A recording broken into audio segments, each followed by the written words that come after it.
And I believe that Joseph is very much a communication and involved in the communication sector, and he's going to talk a little about that today as well. But just firstly, welcome along, Joseph. We're really glad to have you with us today. Thank you so much for inviting me, Andrew. Delighted to be here. Good. So, where are you from, Joseph? Tell us just where you're from. I am a Dubliner. I'm currently living in Dublin, but I have lived in several other places. I lived in many places in Ireland, but I also lived in Israel, UK, and Germany, and I've no doubt I will live in other places in the future. All right, excellent. So, what's been one of the best places where you've stayed? Then, what's maybe been some of the outstanding places where you've been and why? Okay. Well, I moved to Israel. I spent just under 6 months there back, and that's a long time ago, back in 1980, 81. And in many respects, it was a lifesaver because Ireland was very monochrome, very monocultural at the time. We were heading into yet another recession. So it was an exposure to many different cultures. It was sunshine, hard physical work, and it just opened my mind to other possibilities. Let's say other cultures. I got to meet people from many different countries, and actually went to visit quite a number of them as well. So it just exposed me to the world and to life in a way that it just wouldn't have happened had I stayed in Ireland. Um, Germany was a highlight because I guess it was where I started my practice as a therapist, where I'd studied face reading in London when I lived there. So Germany really meant that I had to prove that I could do what I was trained to do, and it was also where my son was born. So obviously, massive highlight there. Yeah. I just think you've got two different things talking. One being Israel, one being Germany. I think Yeah. we have some watchers on today, which is absolutely fantastic. And again, if you're watching on the replay, please feel free to leave any comment, any question you might have, and we'll always come back to you. Thank you. We had Peter on there just making a comment. Hello to everyone. We're really glad to have you, Peter. Please, if you have any question for Joseph, even around personal life, where he's been, and to do with his business, then drop that in as we go along. So just tell us a wee bit about you, the person, Joseph. Where did you come from? What's the family situation? What's your interest? That type of thing. Okay, well, as I said, I'm from Dublin. I grew up in Dublin. I'm the eldest of three. I have two younger sisters, one living in the States, one living here. My younger sister, Rita, she was born when I was almost 16 years old. She has Down syndrome, so she has been, if you like, the special person, the special child in the family.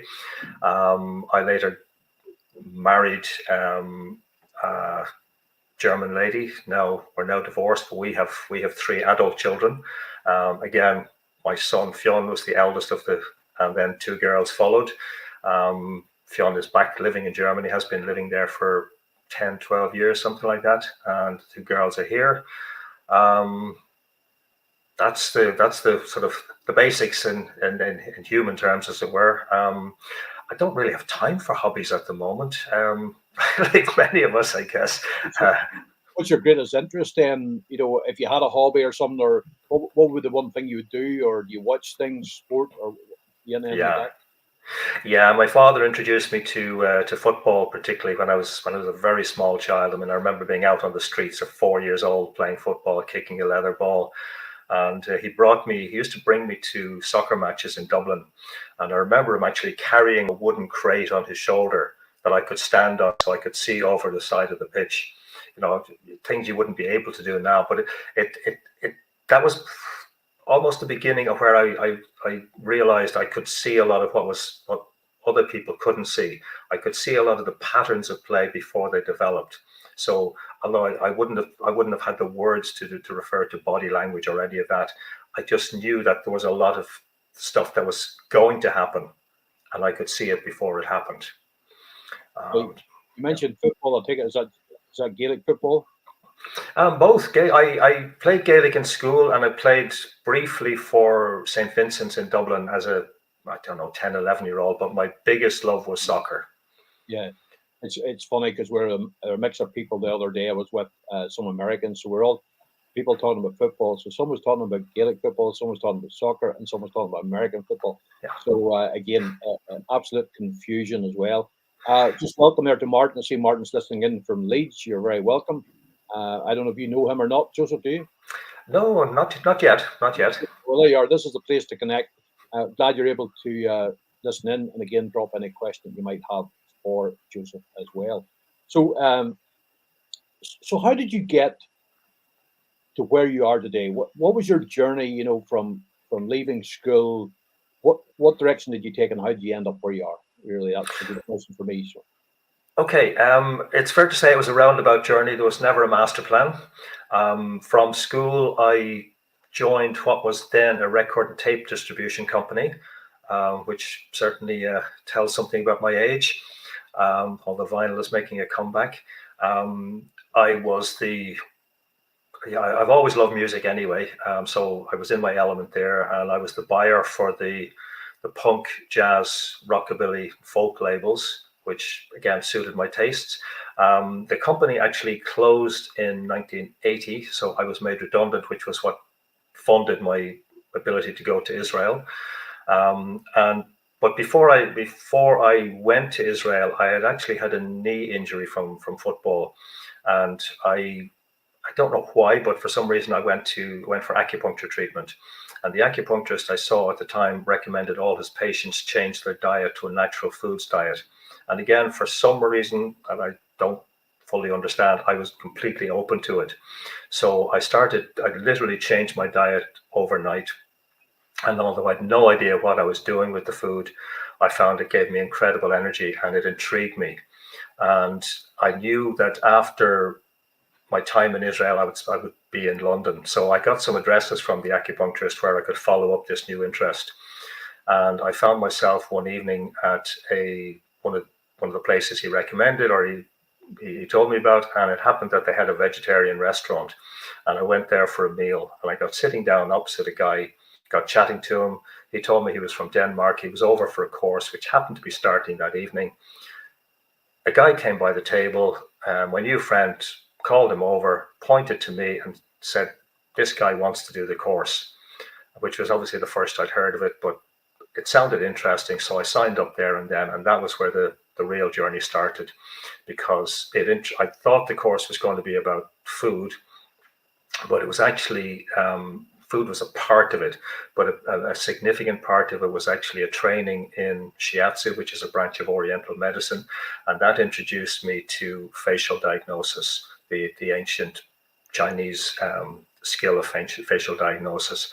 And for me, once I was introduced to that, it was just like light bulbs popping everywhere, because it started to explain some of the stuff I'd been doing for so many years, but hadn't been able to articulate or, describe it. It's interesting you say about your diet. So are you vegetarian now? I'm not vegetarian. I've learned over the years that I can't digest red meat. I've tried it. I just can't digest it. I don't feel well on it. I don't feel well on dairy, and I've learned to avoid sugar, because sugar, for me personally, just has a very negative impact in terms of my mental and emotional state. Yeah, it's interesting. I was speaking to a girl called Dr. Liz from Australia, and she does a lot of dietary things for people who are coming through cancer treatment. Yeah. And she was saying that the diet, actually, sometimes people make massive mistakes to try to eat overly healthy when they're on the treatment, whereas there's some things they need actually in that diet, and then there's also a different diet once they come off the treatment. So it's actually people who've got experience. So you then mentioned that you get into this sort of this different form of medicine and this type of thing. So I mean, a lot of people talk about this movie. For me, I've heard people talk it's a very strange type of place to be. Some of these treatments, it's new agey. Do you see it as something really odd, or did you see it as something which was always there? There was nothing, what's the word I'm looking for? Nothing rare about it as such, but it actually was. There's a science behind it as such. Maybe that's the way I put it. Yeah, what I was introduced to was something that had a very a very old basis in tradition. It had been used, like shiatsu itself was relatively new. It was only like 100, 150 years old. It was a specific Japanese development, but it was a development on on acupuncture, except using thumbs and fingertips instead of needles.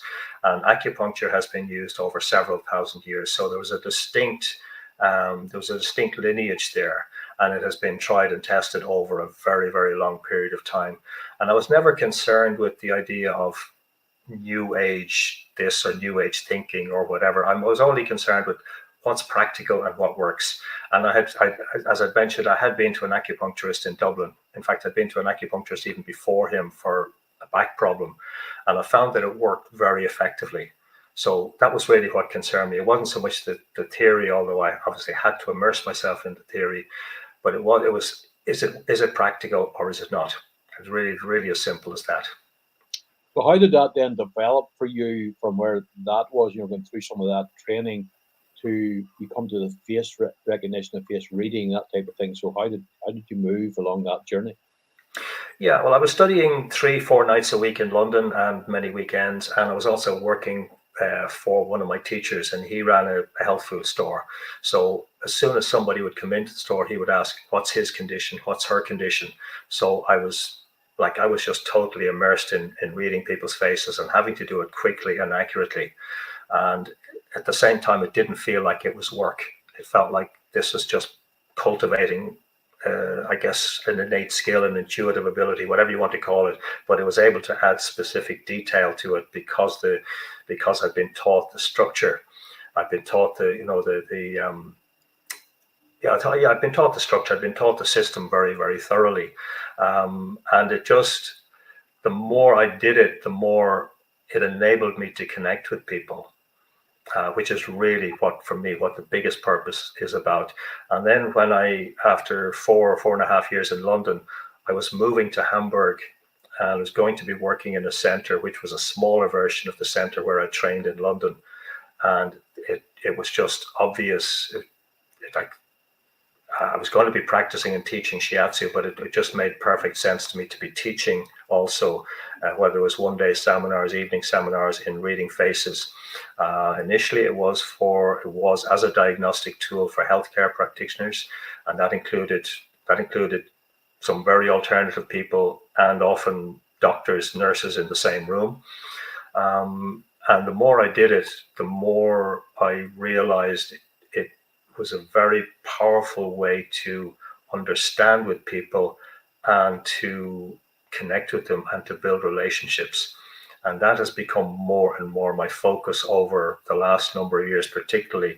Less and less so have I been, well, I'm no longer working as a therapist anyway, but I found I was weaning myself off the diagnostic stuff, because really the more life experience I get, I guess the more I realized how important communication is, and how so often it's lacking in often in our personal and our professional relationship, the clarity of communication. Would you, talking about the reading of faces and things, which was on a health grounds really initially, looked at that. Do you think that traditional medicine doctors would actually benefit, from that? Yeah, like when I grew up, and obviously I've been around for quite a while. Doctors, they did things like making house visits, and they would do a lot of observation. They would use a lot of palpatory skills where they would press different areas, and there's a lot less of that now. There's been a lot less of that over the last 15, 20 years. There's been less house calls, but there's also been less of that in hospital settings where they're reliant on technology rather than actually observing. So I think it would be far more beneficial for doctors to bring more of that back in, to rediscover the art of observation, the art of palpation, and really, because I think it would greatly enhance their ability to connect with patients as individuals, but also I think it would greatly enhance their own ability to diagnose without having to be so entirely reliant on the technology. No, very good. We have a question from Heather, and she's asking, can you give an example of how you have read someone's face? And then we'll come to that. We're down the road a wee bit to that, and we're going to come to that, Heather, the question. So On the understanding where you're in the in the health side, you're reading people's faces that way. Where has that now brought you? You said you sort of come through that therapist side. So where are you now? What is it you're doing now as a business? Yeah, what I do now is basically I use non-verbal communication. So I've also studied a lot of body language, micro expressions, the use of the voice, because it's often not so much what we say as how we say it, tone of voice, rhythm of voice, uh, all of those things combined. So I use those particularly in a business setting now. I work with both individuals and I work on teams. And with teams, I work to help them communicate more and more effectively with each other to eliminate or at least minimize miscommunication and misunderstanding. Because the fact that technically we're speaking the same language doesn't actually mean we understand the language in the same way or we process the language. So what often happens is people are actually talking at each other, and it can cause a great deal of stress. It's one contributory factor to the what's been referred to as the Great Resignation nowadays, and like study after study it indicates that there's less and less satisfaction and more frustration within the workplace between business leaders and their teams and within teams as well. There's less and less feeling of being respected, of being communicated with in any empathetic way or even in a clear way. So I'm helping teams with that. I'm helping business leaders with their teams as well. And then I'm also helping individuals, again, business leaders, because so many actually lack confidence in themselves, that so many have this what's popularly referred to as imposter syndrome. They feel they're not really capable, or they're not really up to the role they've been promoted to, or they lack confidence in their communication skills. They lack confidence in their presentation. And it's something I guess I learned as a therapist, because I treated some very, very successful people, is that everybody has some degree of insecurity about who they are, how they are, what they are, and how they're seen. So I'm helping people. I describe it as I'm helping people unearth their own inner diamond. Okay. Well, that's very interesting as well. And I think, as you quite rightly said, a lot of people deal with imposter syndrome. Um, it's sometimes you see people on the stage, they're absolutely fantastic, and you think, well, I'm not as good as that, or I think that was a great presentation. And we're always very down on ourselves, I suppose, in that way. Yeah. So if you think of it, just to put it in a very simple way, working with clients either individually or in a group, what do you feel is the clear results that you actually deliver for those people? What is the end thing for them that they're taking away? Okay. One of the obvious things is relief, because people. It's a wonderful thing to be working with a group of people where they know each other but don't really understand each other to any in any significant way, or they're missing something very significant in the communication. So it's a wonderful thing to be working with a group and showing them things about each other, and that's obviously not, it's strictly non-judgmental. It's just to help communication. It's just to facilitate people really connecting with each other, and to show them very simple things about, like, the shape of an eyebrow or the shape of a nose or something about the forehead.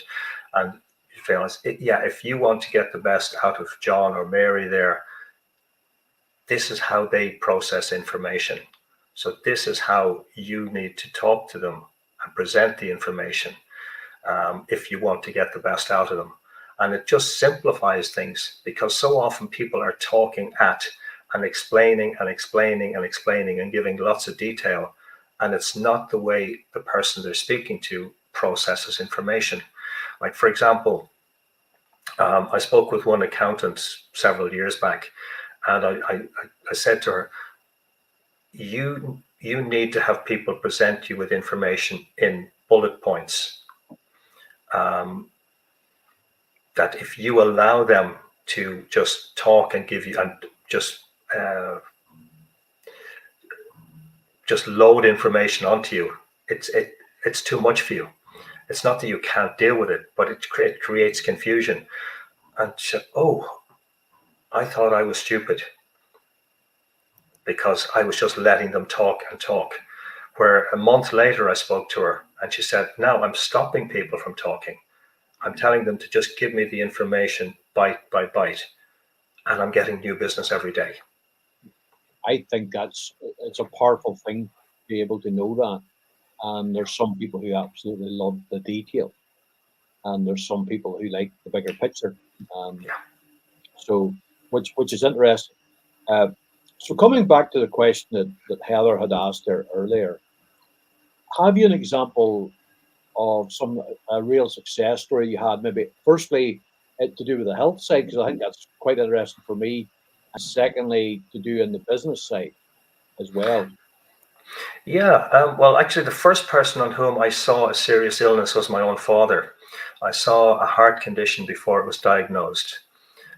He subsequently, not immediately afterwards, but he did later die of heart failure following a triple bypass. But he had a couple of major heart attacks in the intervening period. So that was one I would actually have preferred not to see, and it caused strange ripples in the family, because for some time afterwards, when like I was living in London at the time and I was visiting my parents and I saw this, and I was young and I guess foolish enough to speak up when and probably to speak up in the wrong way as well. Um, so when I would speak with my mother for quite some time afterwards, she would ask, "Okay, what's wrong with me?" And it just wasn't a healthy scenario. But yeah, there were. You see, Sorry, on go that, ahead.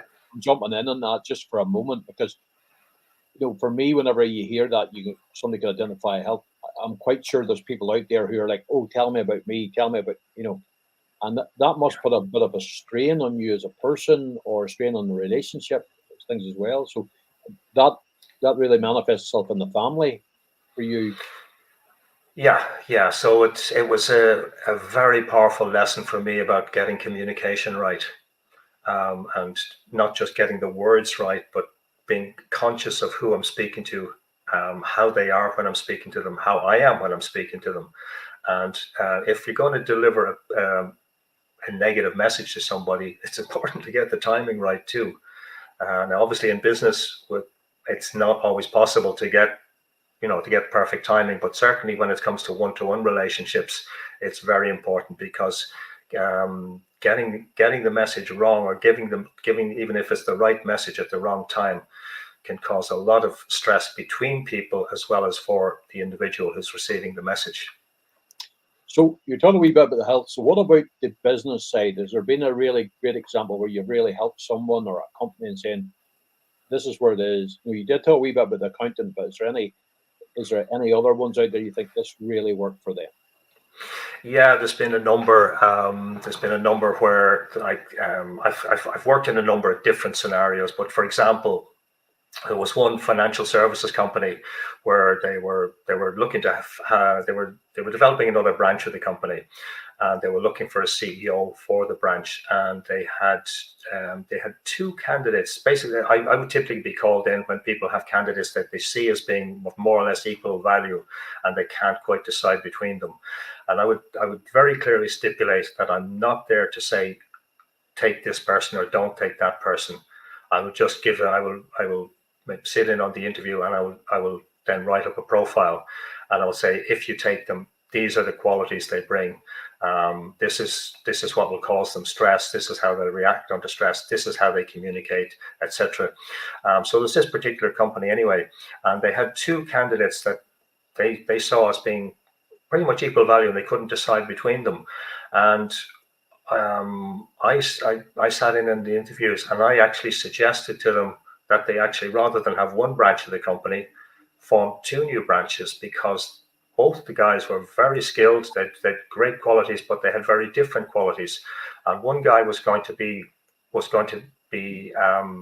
particularly suited to pretty much only high-end clients, where the other guy had a skill set who would bring in the more, if you like, the more meat and potatoes clients. And so they actually took my advice on board, and it actually worked out. It actually worked out very well for them. There have been other situations where people didn't take my advice and regretted it. Where they hired somebody, and 6 months later they had, or less than 6 months, they had to let him go. And then they look back at the profile it's written, and oh yeah, you said this would happen, you said that would happen, and you were right. So yeah, a few companies have had regrets too. Very good. I think for me, it's a very interesting topic and an interesting thing to deal with in that sense. So, I mean, you're looking at me here as a person. Now, I know I'm sort of putting on the spot here. We had intended to actually have someone else with us today, Yeah. and that person couldn't attend. What is it you're looking at, in a sense? What is it you see straight off in people? Because I'm quite sure it'd be very hard to switch that off. And you and I have met over the last few months. So, what is it you see about me initially? And disclaimer is this might not be true, or it might be. So, yeah. Yeah, the reality is, you can say whatever you want. So, what is it yeah, you? the reality is we're all doing it all the time. We just don't realize we're doing it. I can put a structure on it and I can explain it. But there's a number of things. The first thing is, I know you're wearing glasses there, but it's very apparent that you're like the main body of your eyebrows is quite straight. So when you see that on somebody, and I'm just using this as I guess a brief tutorial as much as anything, because the eyebrows tell us a lot about how we communicate. And like the main body of your eyebrow is pretty much straight across. So when that tells me, when I present information to you, or when somebody is presenting information to you, it should be presented in quite a logical, linear fashion, because you process information in a step-by-step way. Whereas if I were to talk to you in very, very abstract terms, I would lose your interest very, very quickly. And equally, if somebody is presenting a project to you, the practical aspects of a project, if you go into their office and you see there's papers everywhere, you're going to have second thoughts about working with a client, because you know it's going to make you, if you take them on, you're going to have to work really hard for them, because they're just not very together. And you work best with people who at least have the basics quite together. If they're like, for example, if their desk is very untidy, it's going to tell you a lot about them.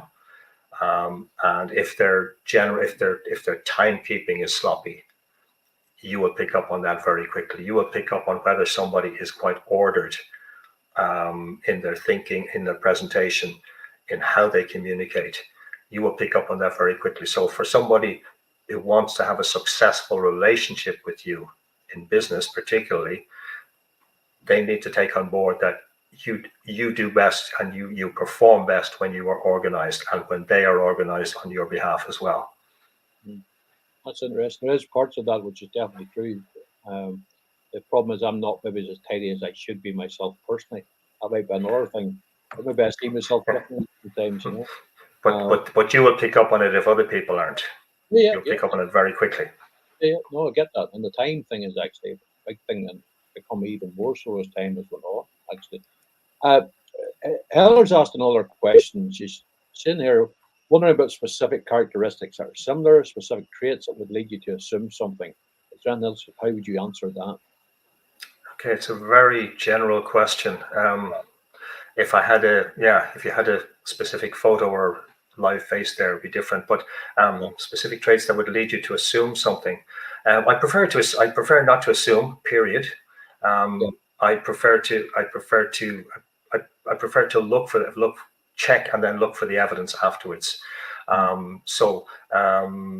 Similar traits. Yeah, you were talking about me and eyebrows and stuff. Is there other things you look at? Because you did some forehead. Now I've got a large forehead. You've got a larger one than me because of lack of hair. But what is it you tell from those types of things? Is there something in there? Is there a characteristic? Absolutely, yeah. Okay, well, we'll compare the two foreheads there, just to make it hopefully relatively straightforward. We have large foreheads, but we've different shaped foreheads, and that's not even aside from the hair or lack of hair. For example, and the way your hair is kind of bounded by the hairline at the sides. It's almost like framed in almost like a rectangular shape by the hair. So that tells me a number of things, that you work well with systems, you work well with a plan. You like things to have at least a defined outline structure, where again, if things are very presented to you in a very chaotic or higgledy-piggledy manner, it's very hard for you to get enthused about it. It's not that you can't deal with it, but you have to dig up something inside of you to make you want to deal with it. Yeah. Whereas my forehead slopes back, it curves back much more at the sides. So if you try to pin me down to only working with systems, and I'm not saying you only work with systems, but if somebody tries to pin me down to something like, this is the system we use, this is the system we've always used, and this is the only way we're going to do it, that won't work for me at all. And so when somebody has a forehead shape that curves at the sides like that, you need to give them at least some degree of free rein to think outside the box. Otherwise you're really constraining them and you're not getting the best out of them. Yeah, very interesting. Now, one of the things as well is I do believe you have a book, or have you 2 books out? I have one, yeah. I should obviously have a copy to hand, but yeah. So your website, what's your website? If people want, now I put an error on there, but your LinkedIn, I suppose you can always link in with you there. Absolutely, yep. Well, and that will lead them to their website as well, I suppose. Doesn't it? Yeah, the website link is on there, but the website is clearsightcommunications.com. Yeah. So there, I'm just putting it in there so that people can see it as well. Put it in the comments so people can see that. And again, if you're interested in the subject, because I think this is what you're doing today, really is stirring interest in what you're doing. So knowing what you do and what you're doing for people, which could be around recruitment or around the particular skill sets that people have. And I know whenever I was in business, or sometimes in business, we used to talk about people being on the right bus. But not only did they have to be on the right bus, they had to be on the right seats in the bus. Yes. And people talk about the round pegs, square holes, all the rest of it. But in some of the ways what you're doing is helping people find the right place for them within a company, really. Yeah, absolutely. And once I don't necessarily need to know, if I'm sitting in on recruitment, interviewing, anything like that, I don't really need to know about the technicalities of the job, but I do need to know about the company culture.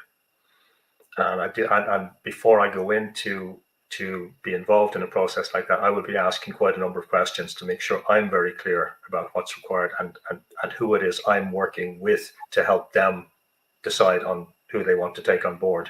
Because if I understand them, it makes it so much clearer about how people will actually gel together or not, as the case may be. Yeah. And I've certainly come across enough scenarios where people just are not going to gel. Yeah. And that can become apparent very, very quickly too. Well, some of the things you have mentioned already, I sort of picked on, very much some of the financial based stuff, people you work with. So if you were looking for new clients, and I'm taking you are looking for new clients, Joseph, some, yeah. Always looking for new clients. So on an individual basis, what type of people are you looking for maybe individually before we'd even look at a company? So who out there might think, I would love to use Joseph, it might help me personally. What is that as such? Yeah, typically it's business owners, senior level, whether it's business owners, senior level management, where they're having challenges with their communication. People aren't responding to them. They're somehow they're not getting their message across in the way they want to get it across. They feel undermined by that experience. They feel they're being challenged by others, in whether it's on the same level as them or people in their team, and they're not getting the communication clear between them, because so often, again, so many people, as I've mentioned, at senior level, feel they've been promoted beyond their competence or their confidence, and need to find that connection within themselves to be able to step up and then add to the communication skills. So typically, I don't know if I've explained that clearly enough, but typically it's people who have that doubt within themselves, and it's impacting on their communication. I think what you've said there is very interesting, because whenever I talk about referrals and stuff, there's always changes that are happening, which is always something. There's a referral in there somewhere for someone.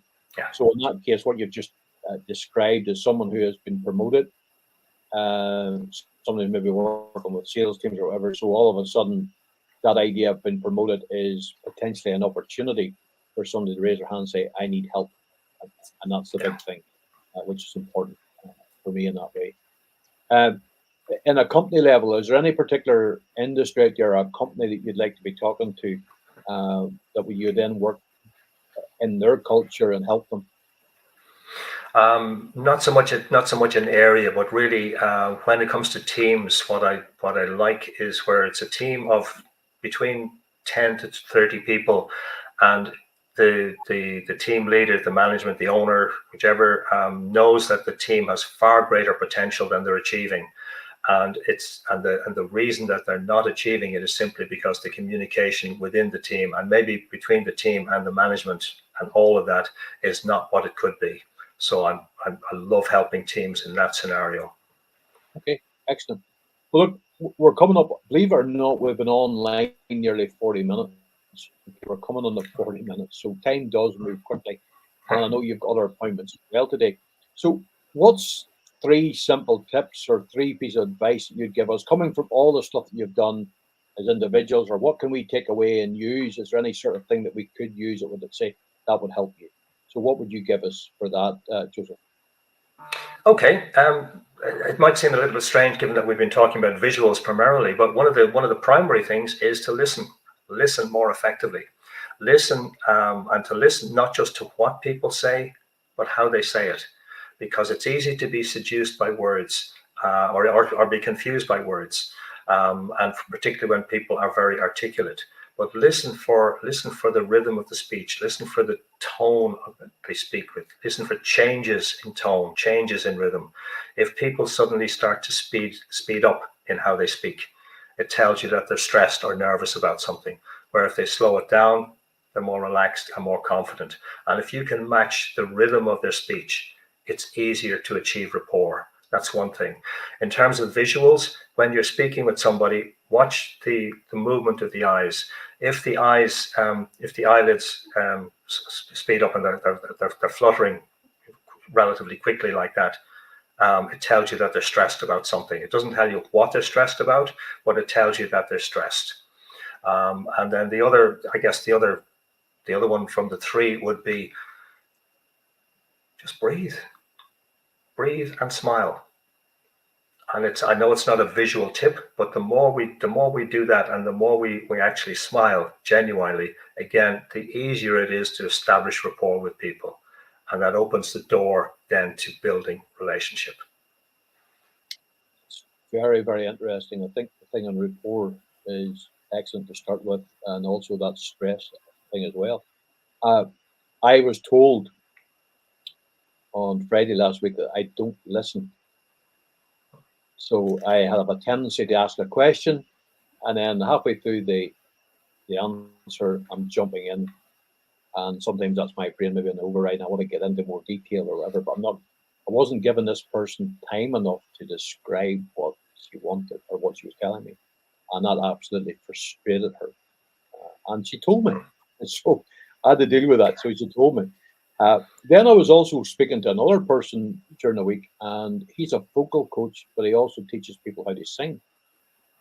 And he was saying that the biggest issue, I was telling him I can't sing, I haven't got a note in my head. He said to me that he didn't feel that was true. What he said was, "You're not listening." And he come back into the listening side, which was very interesting. And then he talked also about the voice coaching that he's doing with people as well. And again, back to people who were dealing with strokes, I think it was. He was helping people to speak. But again, part of that also was on the breathing. So it's interesting just how some of the things you're talking about also relates to something that he does. But he's in slightly Absolutely. fields, you know. Yeah. Is there any last thing you'd like to say? Because I'm going to wrap it up now. Is there anything else you'd like to put out? We have people who are listening on, we've had people who are listening here on Facebook, we've had people on LinkedIn and other social networks as we go out as well. So is there any message you'd like to give out to people, or how they can get in contact with you again, or anything else you want to put across? Yeah, it's very simple. Dale Carnegie famously said that 90% of all management problems are down to issues with communication. And learning to communicate, the fact that we're speaking doesn't mean we're communicating. So often when people are speaking, they're just making noise, or it's heard as noise. So learning to actually communicate effectively with and in a way that's appropriate to the people we're speaking with is absolutely, I think, is absolutely essential, increasingly essential, and not being overly distracted by these things, because so many people nowadays think that they're communicating by texting, where it's often creating more misunderstanding, miscommunication, and stress. So learning to actually communicate effectively is an increasingly essential skill, because unless we communicate effectively, people are not going to trust us.